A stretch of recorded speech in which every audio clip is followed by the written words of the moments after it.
Zoom.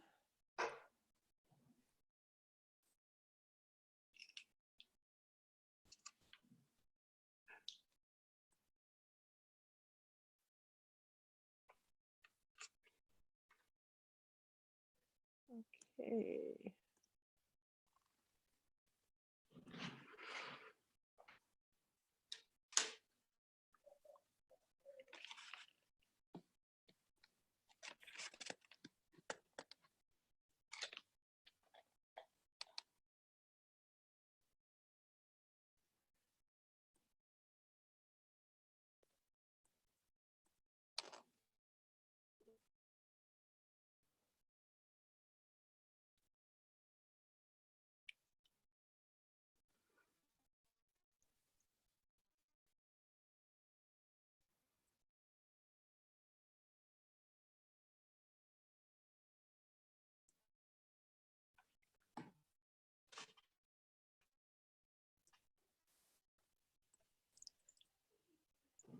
Still preparing.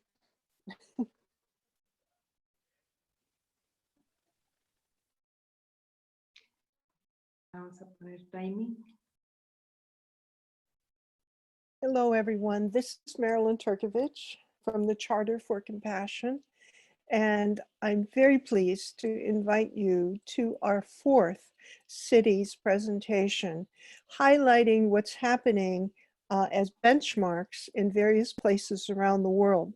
Our very first January presentation was from Austin, Texas, where we worked with Communities First, showing how there's an alternative way to look at housing in a community. Our second presentation took us to India, to Pune, to Compassionate India and the Compassionate Pune, with the coordinator from Compassionate Pune, Arun Waklu, talking primarily about what was happening in education, along with food preparation, and some of the other unique things that they were doing in Pune. And our third series took us to Atlanta, and we looked at the possibilities that are afforded to a large metropolitan area and how they can move beyond what they are doing locally and to expand into the suburban area. Now, today, we're going to a state level, and we're going to Mexico. And you'll be listening to and hopefully interacting with 2 people. First person is the one who had the idea, Cristina Gonzalez. And Cristina, she's going to be able to tell you, but she comes from an incredible organization that she had a big hand in forming called Encuentro Mundial de Valores. And that is a wonderful conference that's been going on for 11 years that investigates human values from all different kinds of perspectives. And we're also going to be listening and talking with Cristina Gonzalez. By the way, they're not related, even though they have the same last name. And Cici is the coordinator of permanent programs for Nuevo Leon. And so the state, as you have guessed, is Nuevo Leon. The first city within the state to become a compassionate city was Monterrey, Mexico. And there's a number of compassionate cities and lots of projects that are happening in Nuevo Leon. So I'm going to invite Cristina to begin, and she will then invite Cici to continue. Thank you.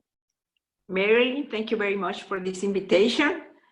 Yes, I've been seeing the projects that you have in different countries and very interesting work.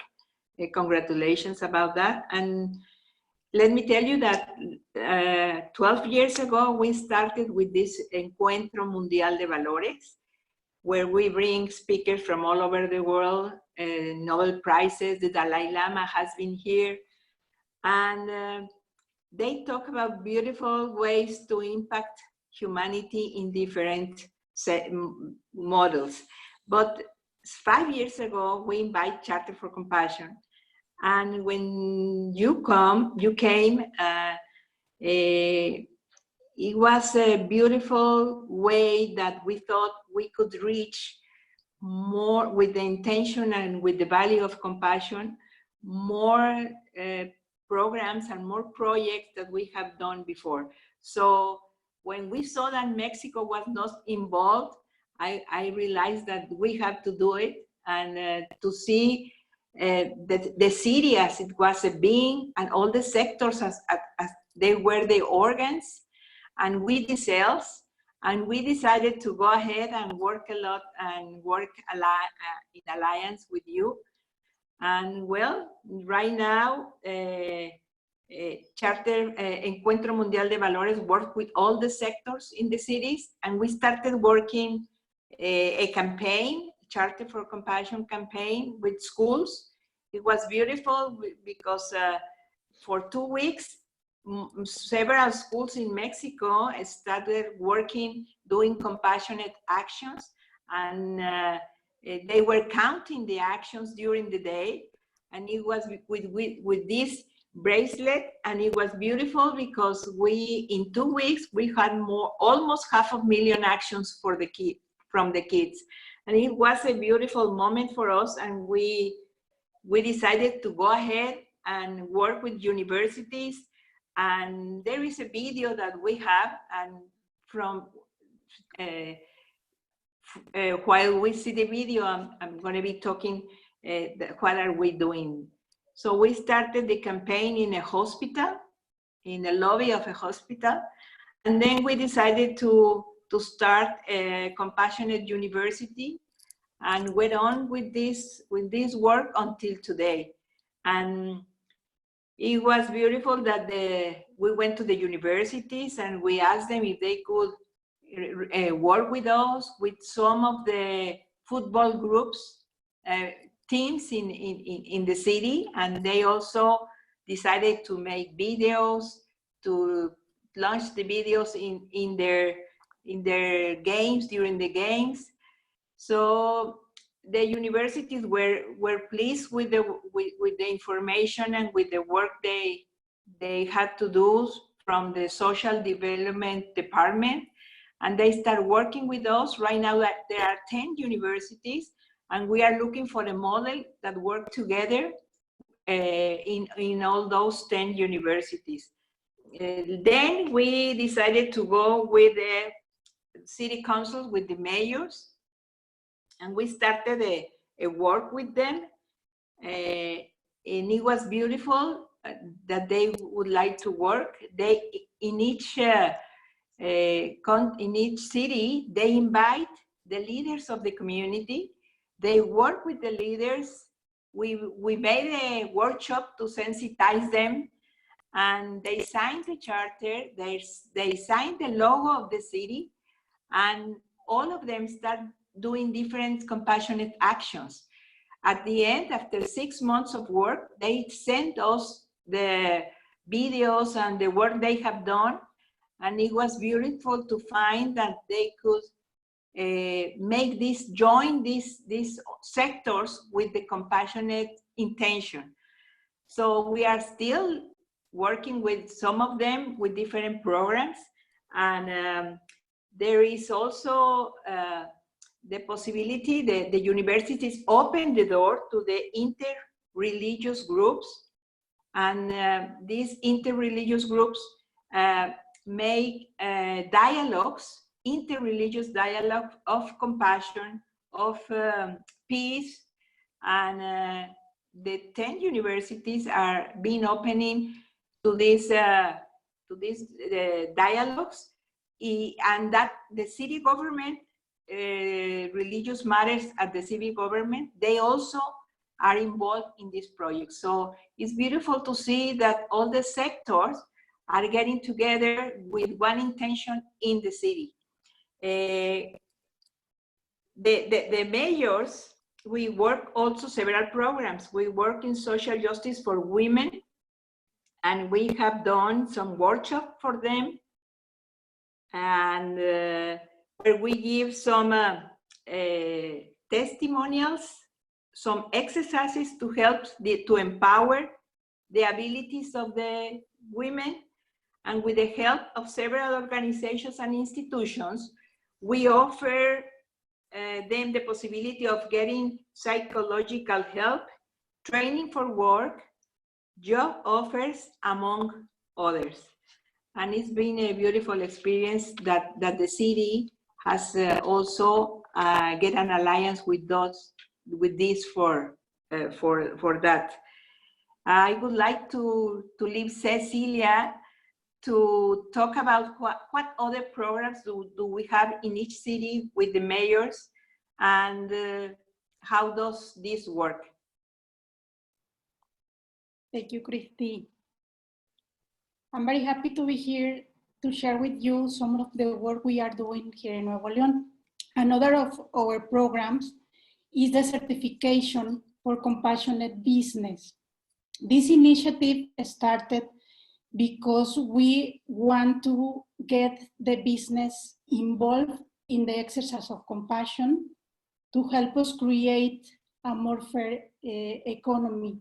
This program is also aligned with a new Mexican regulation called NOM 35, that is a law who seeks to assure the well-being of the collaborators in the companies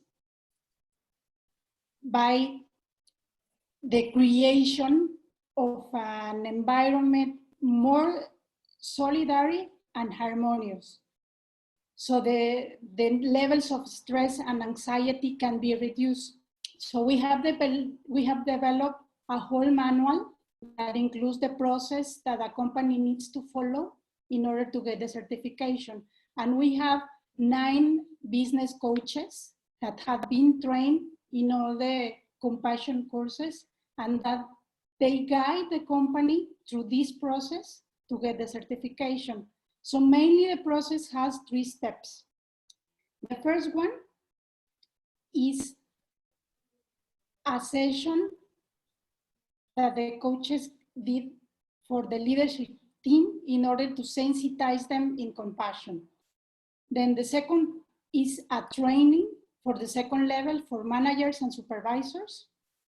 When they become the ambassadors of the compassion inside the company and are responsible for implementing all the compassionate actions in benefit for the collaborators, they are in charge of having an internal campaign to communicate everyone that they are in the process to get a certification in compassion. And the third step is the link with the mayor of their compassionate city to collaborate in a project with the community. So once that the company sends us evidence for all these internal and external compassionate action for at least 6 months, they receive the certification. And this program, we have developed KPIs to measure the success of the program, and we measure in 3 different dimensions. First, we measure the personal dimension, that it has to be with all the training that the collaborators receive about compassion, about self-compassion, and everything that has to do with the personal development in this matter. Also, we have joined with the coaches, we made a diagnosis, a psycho-emotional diagnosis in the company to know how they are before the program and how they would be after the program. The second dimension we measure is the organizational. This has to be with the company making changes in their vision, in their mission, including compassion as a corporate value. And the third dimension has to be with the metrics that NOM 35 asks to the companies, that has to be with plans of actions to prevent psychosocial risk of the collaborators. And how we do this? We do this through the link with the compassionate city, through the projects that the company developed, all the volunteer hours, and for example, the projects that they have in benefit of the environment. And talking of the environment, we have another another project that we have named Planting Compassion for You and for the Planet. This project starts last year when we joined to the initiative of Charter for Compassion and the Compassionate Cities to join efforts to the Green World campaign. So last year, we planted 32,000 trees in Nuevo Leon in the name of compassion. This project took place between May and October of last year, and it was carried out by bringing together the compassionate cities, the environmental groups, NGOs, business, universities, reforestation groups, government initiatives, in order to achieve the highest number of trees planted in our state. So all of these groups work organizing plantation, donating trees with volunteers to help in plantation. Many groups donate globes, tools, and all the materials that it was required on the plantation. And also, we did an alliance with Fundidora Park, which is the main park here in Monterrey, and they donate a space that now is called Plaza de la Compasión, where we name the compassionate tree of Monterrey. And we hope that this project will not end here. We hope that this challenge will continue to inspire other cities to participate, and we together reforest the world. Then moving to the next one, we have another project that is called Think Equal. We have working in this project during 2 years with this organization. Is an NGO based in England that has created a program for education in values and emotions for early childhood. This model was developed for experts in education, such as Mr. Ken Robinson and the Yale Center of Emotions. And they did all the research behind the model, and they designed this program with the most innovative tools, with the best practices and activities that has been working and have been proven success in all the world.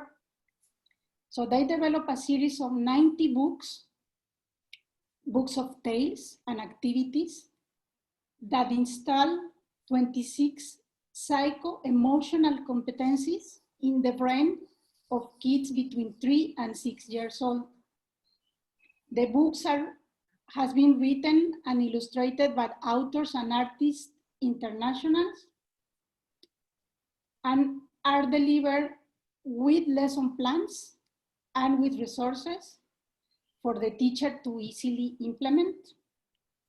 And currently we are working with 64 schools in Nuevo León, in Michoacán, Aguascalientes, and Guanajuato. We have trained almost 200 teachers, and 1,500 kids are receiving the program right now. And just 2 months ago, we trained teachers from another 50 schools in Mexico City, and they are ready to get started next September.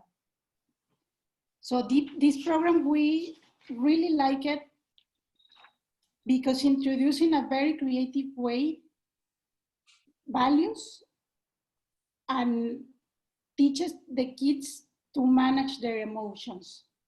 So I hand it back to Cristina to continue with the explanation. Thank you.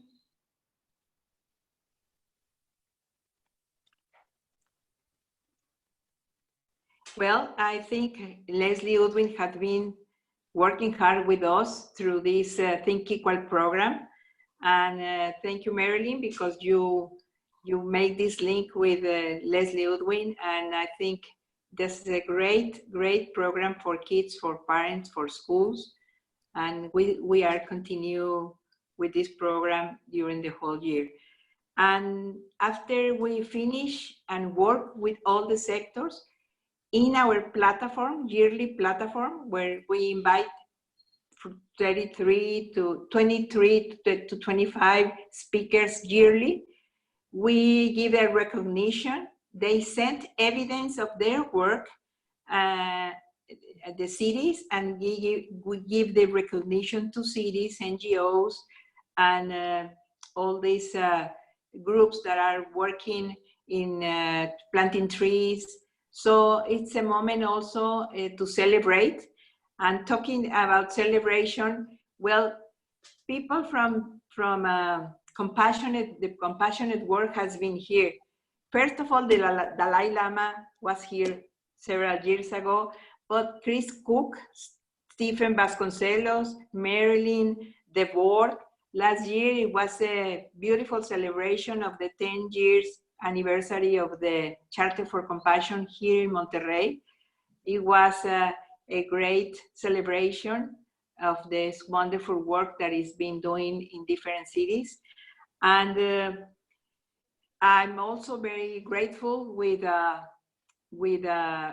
yes, we have this radio program where we have interviewed some of them, and we talk about compassion once a week, and we interview active leaders that are working in NGOs that have been a link with the compassionate project or program in Monterrey.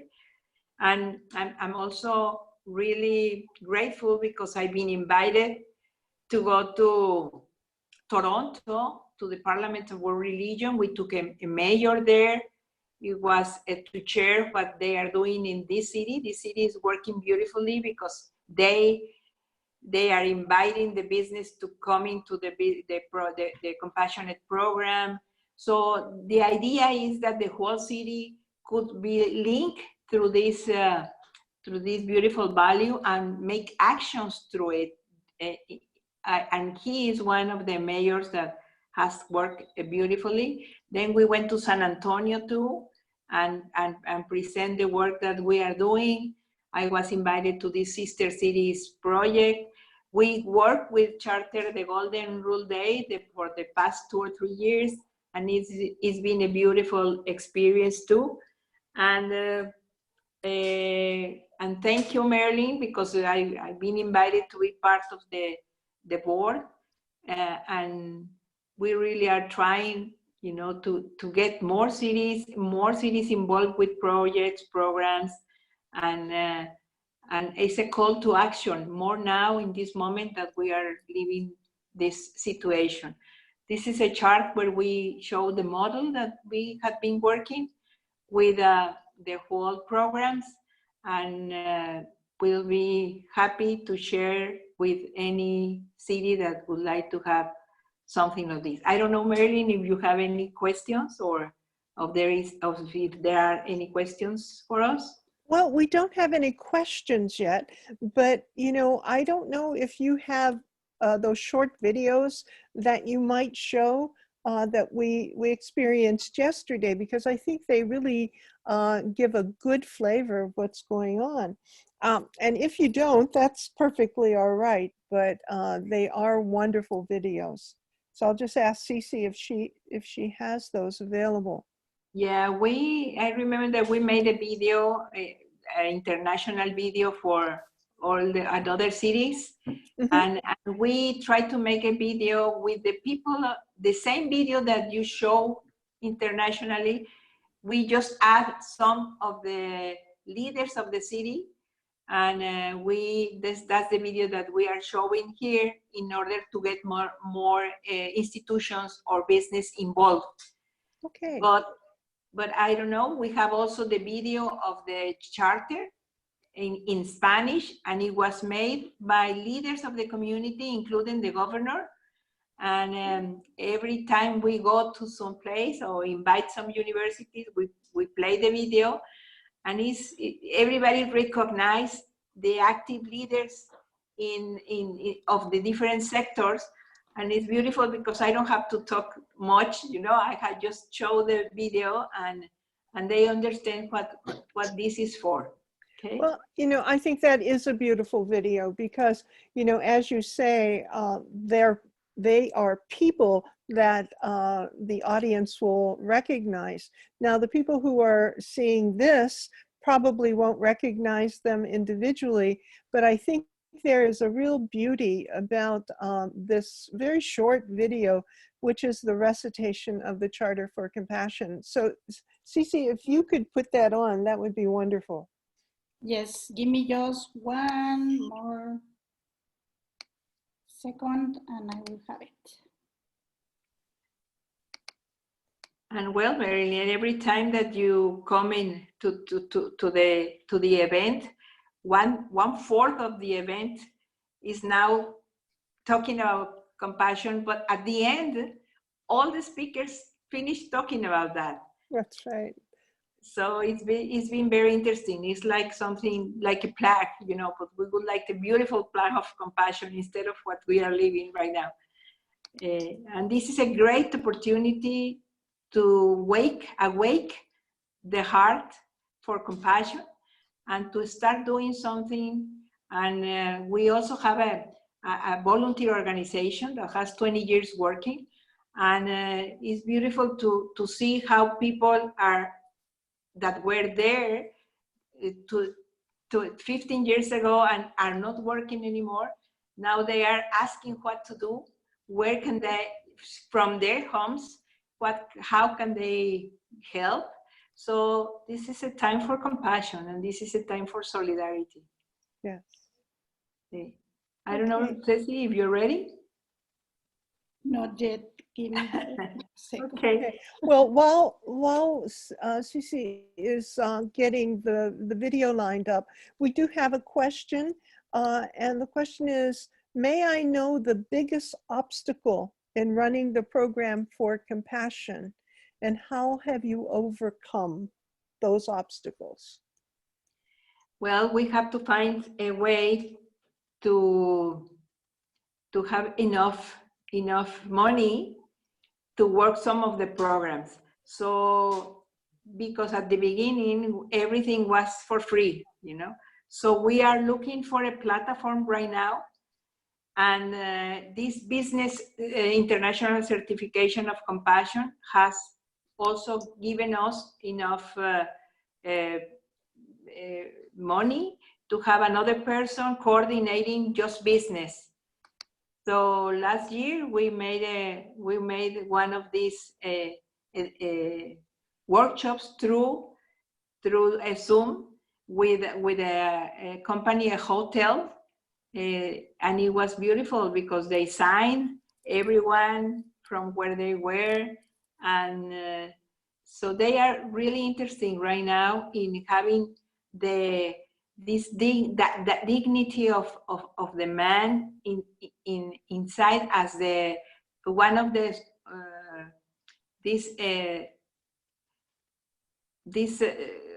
the NU are asking, you know, to have the man as a dignity in the center of everything. So that's what we are trying with this certification for business.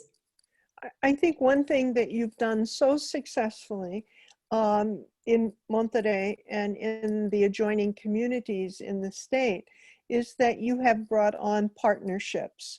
And so that when people come to Monterrey, I remember how impressed I was when I got in the taxi cab and there was a placard or a sign on the taxi that said that they were compassionate company. And then I remember the very first time I came to Monterrey, there was a big billboard about, you know, this being a compassionate city. But then, you know, in all of the other work with Aeromexico, Cemex, a couple years ago, bringing on a family bakery that was acknowledged. And I think that the wonderful thing that happens in Monterrey is the fact that not only do you establish partnerships, but you recognize the good things that a business might be doing, a school might be doing, or an NGO. And that becomes a center point for really applauding, as you were saying, the common humanity and the outreach of common dignity that we can express to other people. And with this new platform that we are we ready, Ceci? Or okay, let's go with the video first. Okay.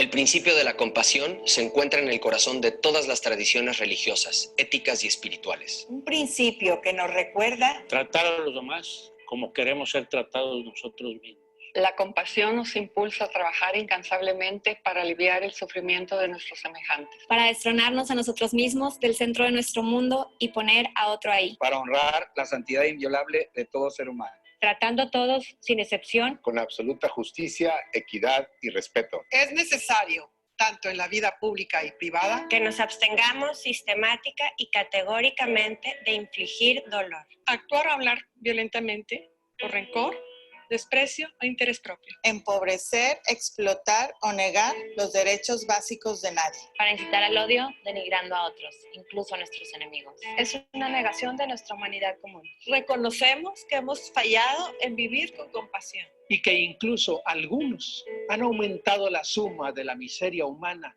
en nombre de la religión. Es por eso que en este momento decisivo para la humanidad, hacemos un llamado a todos los hombres y mujeres. Para restaurar la compasión. Al centro de la moral y la religión. Volver al antiguo principio. De que cualquier interpretación de la escritura que genera odio, desdén o violencia es ilegítima. Un llamado para asegurar que a los jóvenes se les dé información precisa y respetuosa acerca de otras tradiciones, religiones y culturas. Un llamado para fomentar la valoración positiva de la diversidad cultural y religiosa. A cultivar Una empatía informada con el sufrimiento de todos los seres humanos. incluso los considerados como enemigos. Necesitamos urgentemente hacer de la compasión una fuerza clara, luminosa, dinámica en nuestro mundo polarizado. Arraigado en una determinación de trascender el egoísmo. La compasión puede romper las fronteras políticas, dogmáticas,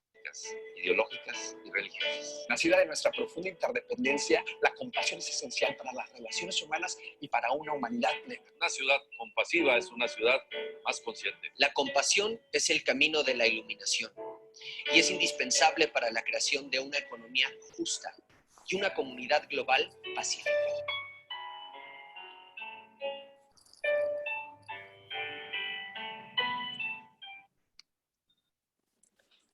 I always find that really very inspiring and with so much passion involved with each recitation of the individuals in there.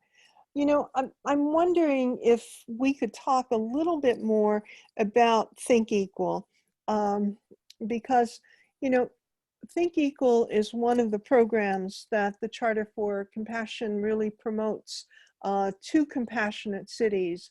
You know, we feel that our role, once a city becomes established, that the best thing that we can do is do the groundwork to find programs that people can say, oh, this is very interesting. This would be helpful to, you know, our city. And so Think Equal is certainly one of those programs for children 3 to 6. And then right now, as of last April, we've become involved with C Learning. And C Learning is a legacy program of the Dalai Lama. And it's a dealing with secular ethics and also social emotional learning and compassion. But let's talk about Think Equal, because Leslie Unwin, who you referred to, who's the person who started it in the UK and now is being introduced in various parts of the world. And the Charter has been successful in introducing it to the people of Monterrey, Nuevo Leon, and now in turn you're doing that beyond your own state borders. So I'm wondering if you could tell about some of the success stories, because it's only been going on for 1.5 years in the various programs, and not only in schools, but also in agencies and private organizations that work with young children. So if you have some examples, that would be wonderful. Yes, first of all, Leslie is a very, you know, intense and passionate woman that is working hard for that. So that when she came here, she just, you know, opened the door for us to work with some schools, institutions, and they were really interesting. We have to make we made and we signed an alliance with them. And at the beginning, we have to make a pilot to find out how to work, because you have to sign with each school. And the beautiful of this is that there are 26 competencies. How do you say it, Ceci? Yes, that's right. Competencies. Yes. That they could be in your brain from 3 to 5 years. And with these cuentos, with these tales, you can work with that. They have to be, one after another. You cannot jump from one to other. And the teachers are really open to that. But we haven't get into Secretary of Education, but we went through the compassionate mayors, and they have education department. So they invited the schools. And Leslie came. She has been here twice after the event. And she's been talking with different leaders of education. And we start working through the mayors with that. Ceci has more information about how the program itself is, growing, and how do they work with the teachers permanently. So maybe, Ceci, you can explain that. Yes, we started the project, as Cristina said. There is a methodology for doing this, starting with the sign of the contracts. We train the teachers, and then we give weekly follow-up with them to know how they are feeling, if they have any questions, if they have any troubles. We communicate constantly with them, and we organize focus group sessions to talk to them. And we have received very positive feedback. Mm-hmm. There are a lot of stories. For example, we have a teacher that in her class, she has a girl in a wheelchair. And she said, before we start the program, this girl was only alone. Nobody wants to talk to her. Nobody play with her, because we see her different. And after we read a book called Happy Hands, or My Hands, mm-hmm. All the friend hands is the name of the book. All the kids start to approach to her, help her to go out to the playground, play with her, and help her with all the activities. And they also make like teams to play with her. So they say, today you and me are going to play with Lupita. Tomorrow, Christy and Marilyn. And they organize everything to get her entertained and to attend her. And we have, for example, we have a director of a kinder that she said, I have been director for 20 years. And I have never seen a group of kids acting like the ones that they are receiving the program. Because the program has a lot of beauties and a lot of things that when one kid receives the program, he's able to transmit it to another 6 kids in their environment. Brothers, siblings, cousins, neighbors, and they start to talk about what have they learned. For example, there are other teachers that tell us, I have a parent that told me, what are you teaching to my kid? Because when we start getting angry, he told us, take it easy, Daddy, just breathe, take it easy. So there are a lot of stories, and the teachers said that, the kids between 3 and 6 are like a sponge, and they get everything you teach them. So once they start with the program, it's immediately the change, it's immediately the change in behaviors in the kids. They start learning vocabulary, they start learning attitude, they start to recognize their emotions, they put it a name, and they are able to transit through this emotion with all the tools that the program is providing. That's really great. I'm wondering if you could let people know how much training does it take to be a Think Equal teacher? Well, we usually give a training of 1 day, 8 to 10 hours, for them to understand all the basics and all the scientific knowledge that are behind the program. And the implementation is very easy. Okay, that is remarkable when you think about it. And you know, there are stories that we have been capturing from Australia to Mexico to the UK. You know, Think Equal is not very prevalent yet in the United States, though we have a lot of compassionate cities. So we have a lot of work to do to introduce it. I want to go back, Cici, especially to the business program so that people understand. I mean, this is Monterrey's contribution to working with local businesses and to really have them to consider, what does it take to be a compassionate business? How do how does a compassionate business act differently to its clients, internal customers, external customers? What is it that you're teaching to these different groups of people, the online workers, the supervisors and managers, and then even at the CEO level? Well, we training, we have a big barrier to break here, because the perception that everybody has about compassion, we all start thinking that it's a value or it's a thing that mostly has to be promoted by religions. And we teach them that that is not what compassion is. Compassion can change the world. So we train them first in the meaning of compassion. That means to be sensitive about what is happening outside and doing something. Then, as I was telling, we have 3 dimensions, because we start learning as a person, how can I be self-compassionate with myself, starting with me?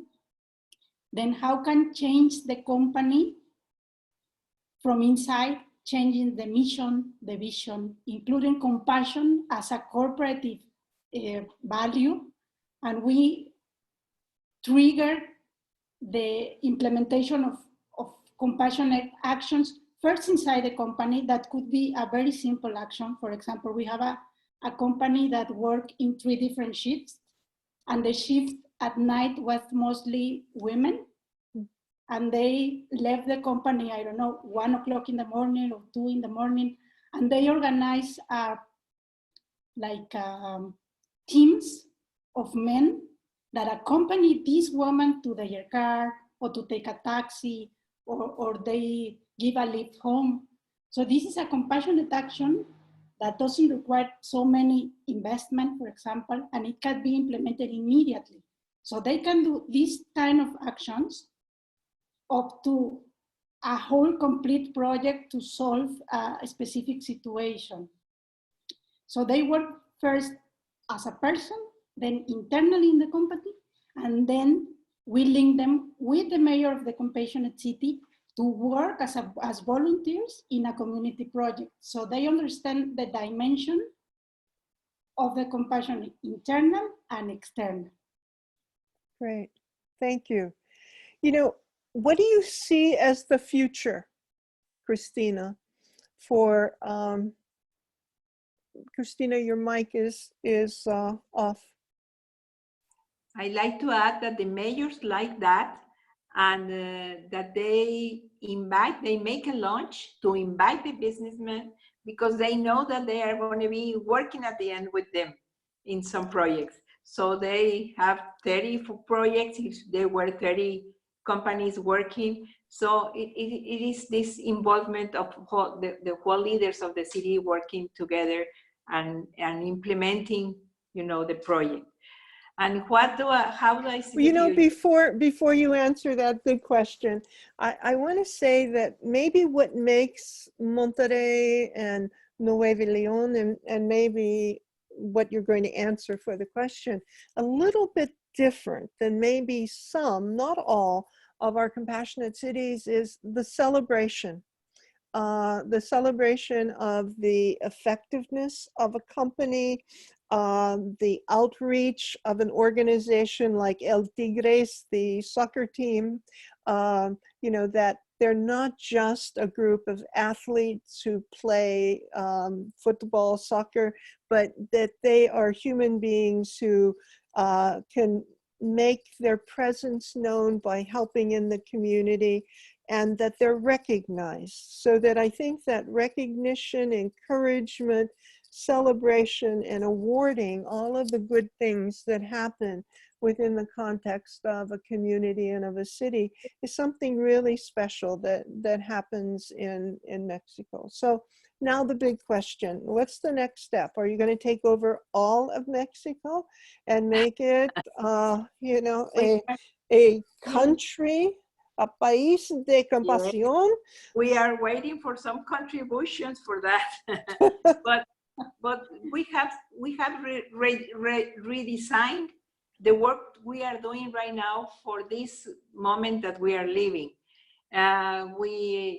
I was telling that we were planning to finish very, very close to today a new platform where you can be there to have all the information of all these 12 years, more than 300 conferences, more than 10 Nobel Prizes conferences, ex-presidents, social activists that work through the internet, and several courses that we are giving right now. There is one that I invite the people that is watching this program, Bernardo Klicksberg is going to give a conference, and now the 12th of May at 4 o'clock Central Time, how to reinforce solidarity in pandemia and famine times. So ideas and examples of Latin America and of the world. So it could be, this is what we are doing during this time.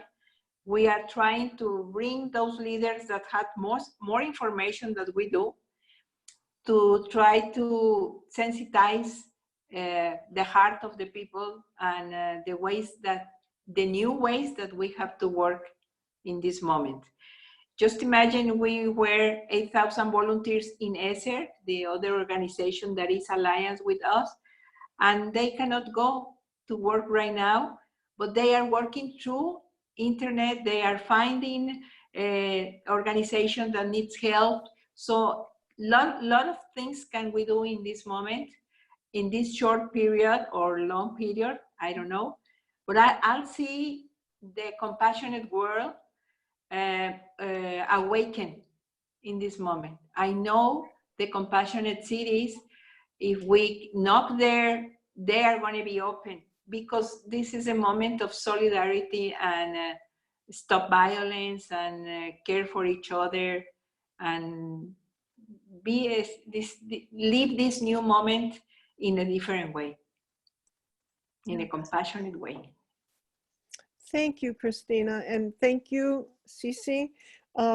This is really wonderful because it does show, as I said, we started out with how to help homelessness from one community in Texas, and we moved to an agricultural area and food scarcity and bringing food to market. And then we moved to, you know, how is it that a city can move to go to the surrounding areas, and now here we are with Compassionate Nuevo Leon, and all of the programmings that you have been able to do in just 4 years' time. It's quite remarkable. So, and the book too has a lot of compassion in it. We presented a book, I don't know if you have it there, with 18 of the great activists in the world in different sectors, and they wrote for us last year. Claudio Naranjo was one of them, Bernardo Cliffs, Leonardo Boff, here are some of them. And they actually talk about this moment and what we were going to be living. And they get several clues. This book is now starting to be translated in English. But what I want to say is most of them, or all of them, are talking about compassion in what they wrote for us. So as soon as I have it in English, I'll let you know, because I think this could have some clues of how our way to live has to be in this moment or in the future. Right. You know, we should give a promotion to Encuentro so that people on this call, people who see this video, would consider coming to Mexico in March 2021. That's the new date for the conference. It's March 5 to 7, 2021. And we have now several economies. We are talking about economic for the well-being, new ways of work with banks, circular economy, and we are planning together with Charter for Compassion and the board to bring beautiful people that leads bigger spirituality and interreligious organizations. So we hope to have you all here and to be present in any way that it could be. Okay. So watch the Charter newsletters for information because a lot of work is already going into the planning of this wonderful conference. And, you know, we're not going to go back to the same old when we have our homestays lifted and our quarantines lifted. You know, there's a lot of discussion on the web about, you know, what is the new economy going to look like? Will it be a gifted and bartering economy and pay it forward kind of economy, and business with a new sense of consciousness, and schools, certainly, what will schools look like? So there's so much to discuss, and I think that, you know, that will be very, very much on the agenda of Encuentro Mundial de Valores come March 2021. Thank you all for joining us today, and we will send out a recording of this webinar, and we'll also make certain that people get it who weren't able to come today, and then we'll be running it on our Facebook as well as through the Sign Network. Thank you so much. Thank Take you care. very much. Thank you. Have a good day. Bye-bye. Bye, everyone.